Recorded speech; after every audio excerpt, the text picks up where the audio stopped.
राधे राधे मित्रों, आज मैं आपको भगवद गीता का अमर ज्ञान सुनाने जा रहा हूं। तो चलिए सुनते हैं। जीवन बदलता है, हर क्षण हर पल कुछ खोता है, कुछ मिलता है। इसीलिए किसी भी चीज से अत्यधिक जुड़ाव मत रखो। जो आज है वो कल नहीं रहेगा, पर जो भीतर है वो सदा रहेगा। वही आत्मा है, वही तू है।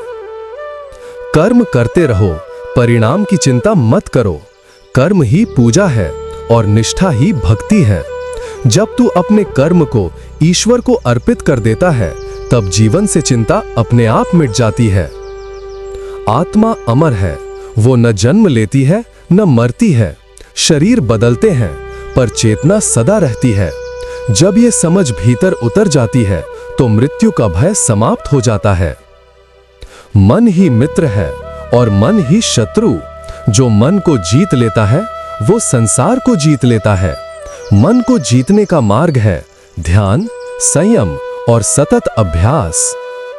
सुख मिले तो भी स्थिर रहो, दुख मिले तो भी शांत रहो, क्योंकि दोनों अस्थायी हैं। जो व्यक्ति हर स्थिति में समान रहता है, वही सच्चा ज्ञानी है।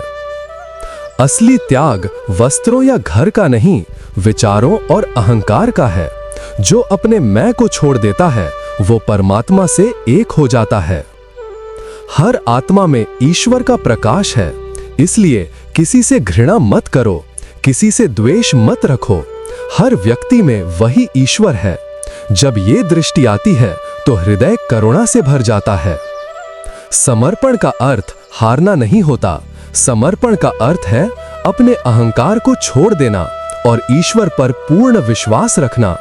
जब तू कहता है जो भी होगा वही ठीक होगा, तब तू ईश्वर की गोद में चला जाता है।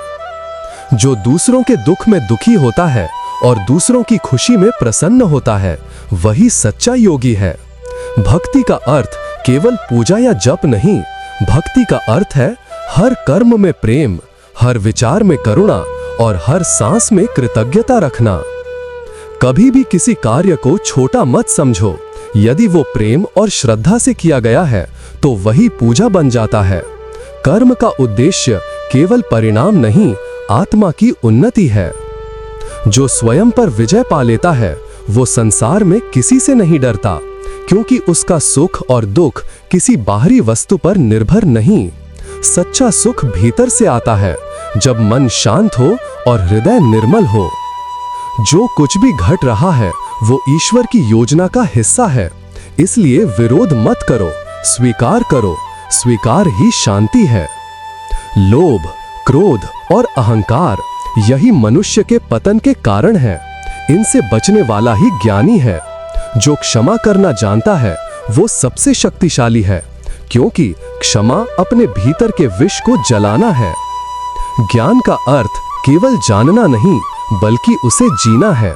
जो गीता को जीवन में उतारता है, वही मुक्त होता है। जब तू कुछ खो देता है, तो ये विश्वास रख कि ईश्वर कुछ बेहतर देने की तैयारी कर रहा है। जब तू अकेला महसूस करता है, तो ये समझ कि ईश्वर तुझसे एकांत में बात करना चाहता है। सफलता उसी की होती है जो अपने कर्म को ईश्वर को अर्पित करता है और अपने अहंकार को त्याग देता है। जब तू मैं को छोड़ देता है, तब वो तुझ में प्रवेश करता है। जो दूसरों की निंदा नहीं करता, जो ईर्ष्या नहीं करता, जो विनम्र है, जो सत्य बोलता है, वही भक्त है, वही योगी है। हर परिस्थिति में संतुलन बनाए रखो, यही गीता का मार्ग है। जो हर स्थिति में समान रहता है, वो स्वयं परमात्मा के निकट होता है। मृत्यु से मत डरो, आत्मा नष्ट नहीं होती, वो केवल रूप बदलती है। इसलिए जीवन में भय मत रखो, बस सत्य और प्रेम से जियो। हर इंसान अपने जीवन का अर्जुन है और हर कठिनाई में ईश्वर उसका कृष्ण बन जाता है। जब तू विचलित हो, जब तू टूट जाए, तब भीतर की आवाज सुन। वो कृष्ण तुझसे कह रहा है, उठ और अपना कर्तव्य निभा। ज्ञान ये नहीं कि तू सब जानता है, ज्ञान ये है कि तू सब में ईश्वर को देखता है। जब ये दृष्टि आ जाती है, तो जीवन संघर्ष नहीं रहता, एक साधना बन जाता है। सच्चा योग वही है जहां शरीर, मन और आत्मा तीनों एक दिशा में चलें। जब मन भटकना छोड़ देता है और आत्मा मौन में ठहर जाती है, तब भीतर ईश्वर प्रकट होता है। हर दिन थोड़ा मौन रहो, थोड़ा भीतर झांको, थोड़ा शांत हो जाओ। यही ध्यान है, यही ज्ञान है। जो भी हो उसे प्रेम से स्वीकारो। जो चला गया उसे शांति से जाने दो। जो आने वाला है उसका स्वागत करो। यही जीवन का सच्चा संतुलन है। यही गीता का अमर ज्ञान है। कर्म करो, फल की चिंता मत करो। अपने मन को जीत लो और हर जीव में ईश्वर को देखो। जो ऐसा करता है वो मुक्त है, यहीं, अभी, इसी क्षण। ओम जय श्री कृष्ण।